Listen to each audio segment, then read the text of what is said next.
1982 সালের 10ই ডিসেম্বর ভারতবর্ষে একটা সিনেমা লঞ্চ করে, যেটি ছিল একটি ভারতীয় সিনেমা, যেটি তৈরি হয়েছিল সম্পূর্ণ ওয়েস্টার্ন ড্যান্সের উপর, যেখানে অভিনয় করেছিলেন মিঠুন চক্রবর্তী। আর সিনেমাটির নাম ছিল ডিস্কো ড্যান্সার।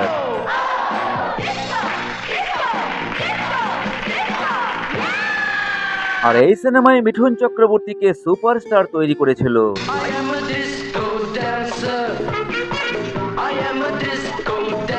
আর এই ছবিতে মিঠুন চক্রবর্তী অভিনয় করেছিলেন জিমির ভূমিকায়। দেশে বিদেশে ব্যাপক জনপ্রিয়তা পায় মিঠুন চক্রবর্তীর ডিস্কো ড্যান্সার সিনেমাটি। ভারত ছাড়াও সোভিয়েত ইউনিয়নের বক্স অফিসে একটা বড় সাফল্য পায় এই সিনেমাটি। মিঠুন চক্রবর্তী রাতারাতি জনপ্রিয়তার শীর্ষে পৌঁছে যান।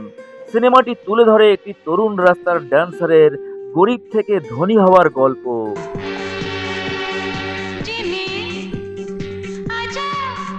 আর 1982 সালের ডিস্কো ড্যান্সার ছবি দিয়ে মিঠুন চক্রবর্তী নিজেই তৈরি করলেন বলিউড কাম ইন্ডিয়ান ফিল্মের ড্যান্স অ্যান্ড অ্যাকশন স্টাইল।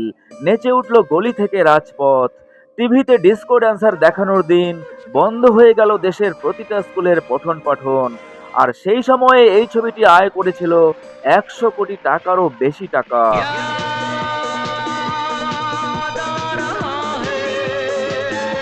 আর সিনেমার পাশাপাশি এই সিনেমার গানগুলিও ছিল ভীষণ জনপ্রিয়। আর এই জনপ্রিয় গানগুলিতে সুর দিয়েছিলেন জনপ্রিয় সুরকার বাপ্পি লাহিড়ী। এই সিনেমায় দুটি গান গাওয়ার কথা ছিল কিংবদন্তি সিঙ্গার কিশোর কুমারের। তিনি একটি গানে অলরেডি কণ্ঠ দিয়ে দিয়েছিলেন, আর দ্বিতীয় গানটি তারই গাওয়ার কথা ছিল, কিন্তু একটি বিশেষ কারণে তার কণ্ঠের দ্বিতীয় গানটি আর গাওয়া হয়নি। সেটাই তুলে ধরছি আজকের এই ছোট্ট ভিডিওতে। So all of my music lover friends, সঙ্গে থাকুন শেষ পর্যন্ত। প্রথমেই শুনে নি যে গানটি কিশোর কুমার এই সিনেমায় গেয়েছিলেন।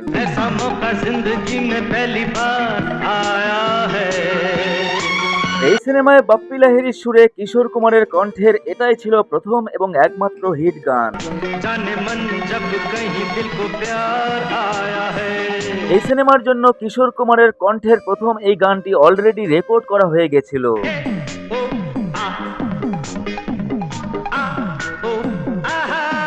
কিশোর কুমারের কণ্ঠের প্রথম এই গানটি রেকর্ডিং করার পরে তার কণ্ঠে দ্বিতীয় গানটি রেকর্ডিং করার পালা।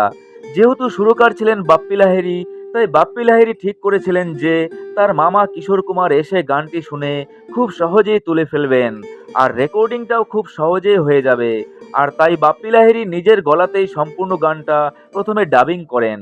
আর যে সময়কার কথা বলছি সেই 80-র দশকে ভারতবর্ষে ফ্লাইট বলতে এয়ার ইন্ডিয়া। কিশোর কুমার একটা জায়গা থেকে ফিরছিলেন, কিন্তু এয়ার ইন্ডিয়া ফ্লাইটের গোলযোগের কারণে তার ফিরতে দেরি হয়। পরে যখন বাপ্পি লাহিড়ী এবং কিশোর কুমারের দেখা হয় এবং কিশোর কুমার যখন বাপ্পি লাহিড়ীর গলায় গানটা শোনেন, তখন কিশোর কুমার বাপ্পি লাহিড়ীকে প্রস্তাব দেন, গানটা তোমার গলাতেই খুব সুন্দর লাগছে, তাই গানটা তোমার গলাতেই থাক। আর সেই জনপ্রিয় হিট গানটি ছিল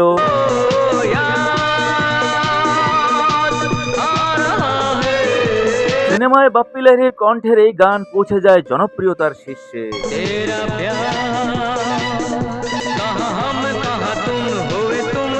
আর তাই যে গানটি গাওয়ার কথা ছিল কিশোর কুমারের, সেটি গাইলেন বাপ্পি লাহিড়ী।